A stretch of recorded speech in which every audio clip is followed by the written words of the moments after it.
Senjata produksi Indonesia yang mengancam dunia terbaru. Indonesia siap mandiri buat senjata. Sahabat bagi media, seperti yang kita tahu, kita ini apa-apa impor. Baju bekas aja impor dari luar negeri yang sobek dan seperti baju gembel. Lah kemarin-kemarin Indonesia banyak sekali impor senjata apalagi alutsistanya. Senjata, peluru, kita sudah bisa. Apalagi hanya sepatu, kenapa harus beli dari luar? Namun maklumin, karena kita belum bisa alutsista.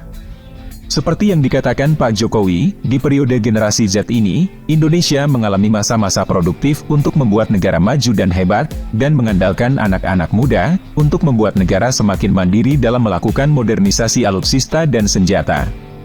Kalau nunggu 10 tahun lagi kelamaan ya bro, siapa tahu tahun besok atau tahun berikutnya Indonesia akan diserang sana-sini, karena pengkhianat negeri di mana-mana, dan antek-antek asing di sebelah kanan kiri, antek asing asong ya bro. Contohilah negara opa-opa bro seperti Korea Selatan. Sejak tahun 1970-an Korea mulai membangun industri pertahanan nasionalnya, mereka fokus untuk mendapatkan lisensi dari negara sekutunya Amerika. Nah kita, enggak beraliansi tapi ingin mandiri dalam membuat teknologi senjata dan alutsistanya, apakah mungkin? Tentu peluang tersebut mungkin terjadi karena kita punya pabriknya bro, seperti PT Pindad, ada PT Dirgantara Indonesia, tentunya PT PAL, dan jangan lupa ya bro ada PT Dahana. Lalu, seperti yang disebutkan tadi, dari PT lokal kita itu, apakah bisa membuat senjata mengerikan setara dengan Korsel dan Rusia, yang selalu mengejutkan kita soal alutsista? Mari kita bahas. Tetapi sebelum lanjut, pastikan kalian siapkan wedang kopi kalian agar kalian kebal gila bro, banyak sekarang yang stres. Penyedia barangnya kok masih sama. Mestinya semakin banyak penyedia itu akan semakin baik, karena harganya pasti akan kompetitif. Mungkin yang sampaikan ini mungkin kurang enak bagi pihak-pihak tertentu, tapi kita harus menghilangkan praktek-praktek korupsi dan manipulasi di kalangan komunitas pertahanan dan di kalangan Tentara Nasional Indonesia. Saya mohon semua kalangan, apalagi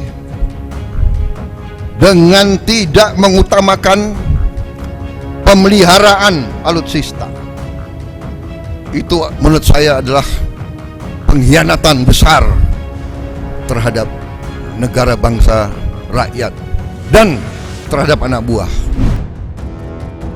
Sahabat bagi media, oke bro, kita ambil contoh yang paling sering kalian dengar, bahwasanya salah satu kapal perang andalan Indonesia adalah jenis kapal cepat rudal alias KCR. Bukan hanya sekedar andalan, Indonesia bahkan sudah mampu sepenuhnya memproduksi kapal KCR ini secara mandiri. PT PAL lah yang bertanggung jawab memproduksi kapal KCR ini. Kehebatan PT PAL memproduksi kapal KCR ini, sampai disorot oleh dunia internasional. Secara gamblang mereka menyebut, Indonesia bisa sesuka hati membangun KCR tanpa bantuan pihak lain. Di bidang pembuatan kapal militer, Indonesia telah menciptakan produk yang menarik di kawasan. Dalam beberapa tahun terakhir, negara ini telah mengembangkan sendiri berbagai kapal patroli dan KCR. Hal ini membuktikan bahwa TNI mampu mempertahankan kedaulatan negara dengan mengandalkan kemampuan manufaktur dalam negeri. Fungsi dari kapal KCR ini, menurut PT PAL sangat jelas, menjaga keamanan wilayah maritim Indonesia. Secara spesifik, KCR bertugas di zona pesisir pantai, yang mengandung sumber daya melimpah, sekaligus wilayah yang rentan kebobolan musuh macam teroris. Oleh karena itu, KCR dirancang sebagai kapal dengan kemampuan manuver yang lincah, dan pergerakan yang cepat. Kapal-kapal jenis ini seringkali bertugas untuk mengejar kapal asing, yang melanggar wilayah teritorial. Sebagai negara yang memiliki jumlah kepulauan besar dan laut yang sangat luas, maka keberadaan kapal KCR sangat vital. Apalagi mengingat, sangat banyak sekali pelanggaran di wilayah pesisir macam pencurian ikan, penyelundupan, perdagangan manusia, dan lain sebagainya. Di sisi lain, Kepala Staf TNI Angkatan Laut, atau Kasal Laksamana Yudo Margono, juga pernah menjelaskan betapa pentingnya kapal jenis KCR ini bagi Indonesia. Kemampuan KCR salah satunya adalah hit and run karena kelincahan serta kecepatannya. Kapal ini juga ditunjang dengan rudal, sehingga perannya sangat besar dan penting guna menyukseskan operasi amfibi maupun operasi gabungan laut.